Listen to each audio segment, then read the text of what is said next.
On this week's weekly video fishing forecast, Captain Lorenzetti shows us how to tune your lures.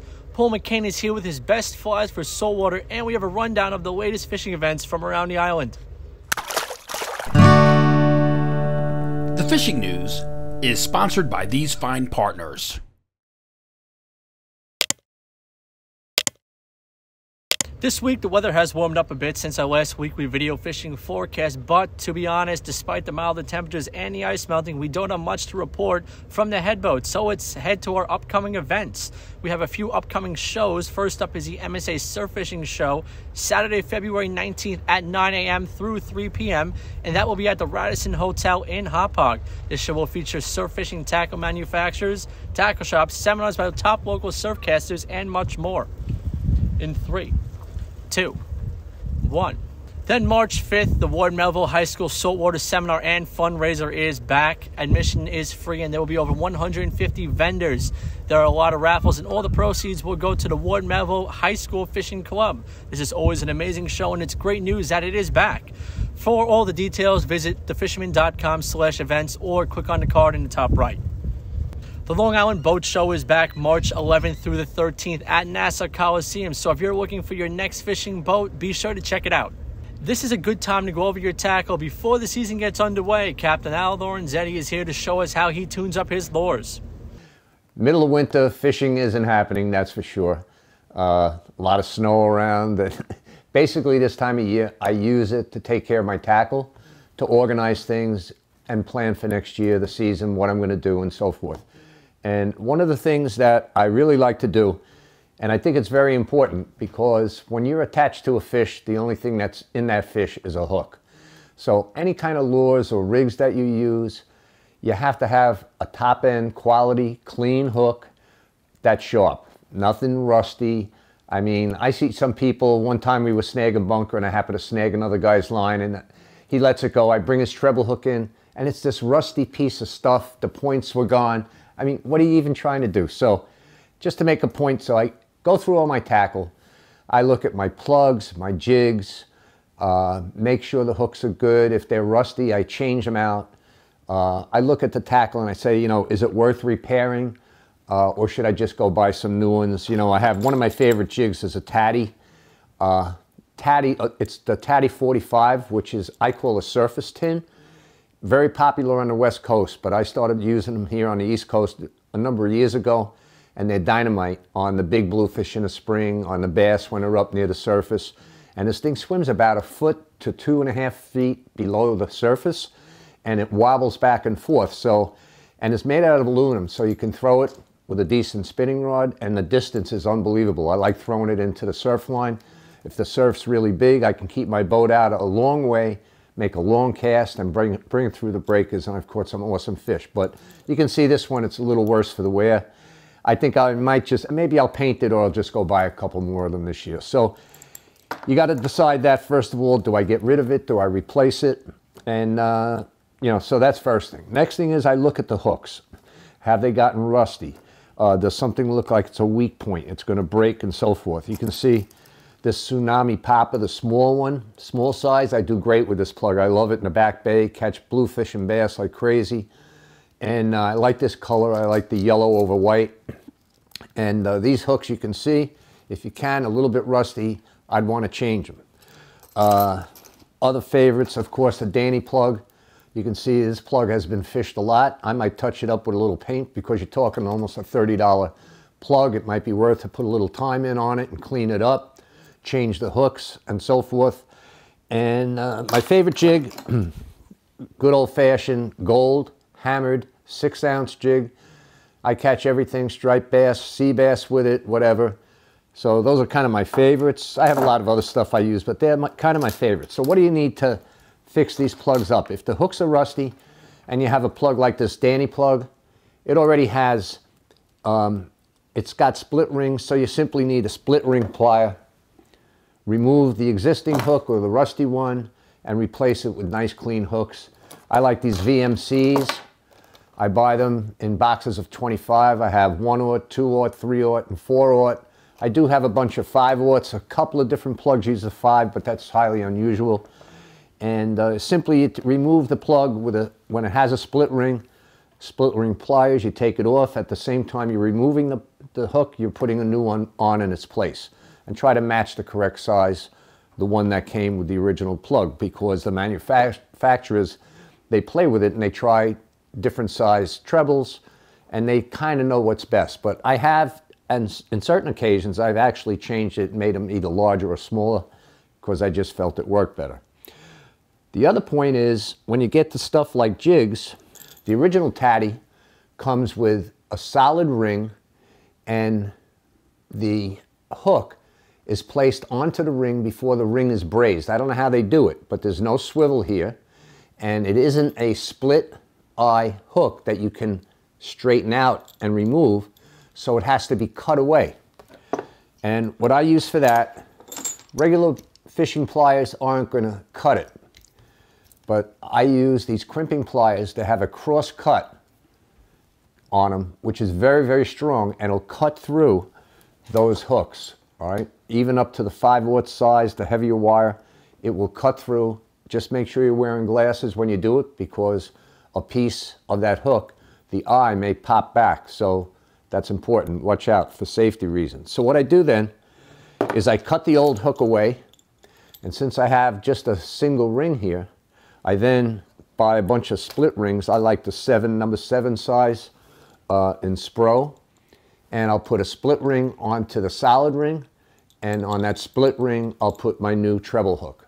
All right, so finished product comes out looking, you know, like at the back of this one. So it would be the solid ring, my split ring, and then a good, clean, fresh treble hook on it, or single hook if you prefer. The other way around that is Gamakatsu makes hooks with an open eye. So instead of using a split ring, you can simply go with the open eye, which then you squeeze down with a good pair of pliers. However, the strength, in my opinion, is that the strength isn't there if you hook a real big fish. And also, I like that extra with the split ring, give the hook a little movement for a better hook set. When you don't have that extra movement and you go directly into that solid ring, the fish can actually get leverage on it if it spins a certain way without either a swivel or the split ring, and kind of work the hook out and break it out.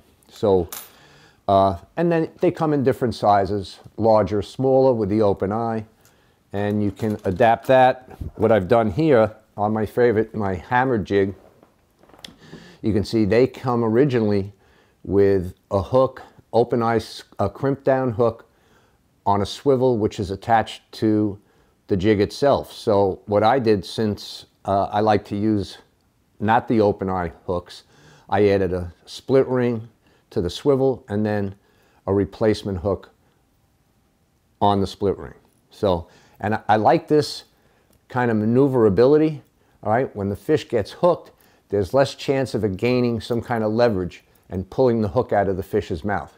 And I think it just hooks them up better and stays hooked. This year I had some big fish on the big Tsunami surface blaster. This I use with heavier spinning tackle when there are some big fish around. And this plug does have a 5/0 size treble hook on it. But these plugs come with split rings, so it's easy to change them out and to replace the hooks. Hooks are very important. They have to be sharp. So it's a matter of going through your tackle boxes, checking them over, what stuff has to be ditched, what can be repaired or touched up, and look at all the hooks. Get yourself some split rings, get yourself a good pair of split ring pliers, a good pair of crimping pliers with that heavy cutter, or there are other cutters that'll work, but regular fishing pliers won't. You'll wreck the pair of pliers trying to cut through the hooks. And I said, once again, be careful, wear protective glasses when you do that hook cutting, because that eye, a little piece at the end, then the second cut you make is going to fly off in some direction, and it could be dangerous. My favorite one of the Tatty class is the yellow and brown, which I think imitates a bunker. And I've caught some great striped bass and bluefish on this plug, and it works great. Only downside with these surface plugs up in the back bay, if there's a lot of weed, since they work a foot or two below the surface, they tend to pick up weed. So in that case, I simply switched over to the surface plugs, which stay away from the weed and also catch really, really well. So in addition to looking at your terminal tackle, also a good time of year to look at your rods. Do any guides need replacement and so forth? Is the ceramic ring chipped? Take a cotton swab, run it around, and if you see fibers come off, you got a chip in the ring and it's going to cut your line. Look at your reels, bring them to the tackle shop to be serviced. Simple stuff you can do, lubricate them and so on. But this is the time of year you want to get on it and not wait till the fish are biting. Paul McCain from River Bay Outfitters has a freshwater report this week. Oh, Matt. Well, I just can't stay indoors. I have to get out. I'm checking all the back bays, going to all the nature preserves, walking around the edges, dreaming of the day that we can get out. Now, as far as fishing goes, of course, the freshwater scene is still good. Even the ponds that are unfrozen have fish that they've been catching. But it really is the Connecticut is the game in town. I did hear that some people did fish up on the Nessequak over in the tidal section, and they are catching fish. As far as it goes, who knows how long this winter, that damn groundhog, you know. But as far as I'm concerned, I'm tying flies. I'm getting ready for this year. I have my favorite flies that I'm going to be tying. Check out my YouTube channel. You can see some of the flies I've been tying. So, until next week, tie lines, everybody. Paul McCain is back to show us his top 3 saltwater flies. Paul. These are my 3 flies that I go out fishing with all times of years. Starting in the spring, all the way to the end. And they come in all different colors. Nothing very fancy about them. Very easy to tie. Absolutely an excellent, excellent fly. Easy to cast, too. That's more importantly because I like to fish the back bays with a lighter rod. But anyway, these are the flies. Starting off, you can't beat just the Lefty's Deceiver. It has been probably one of the most productive flies for me in the surf, in the back bays. I could tie it in all different styles, make it thin, make it fat, for all different patterns.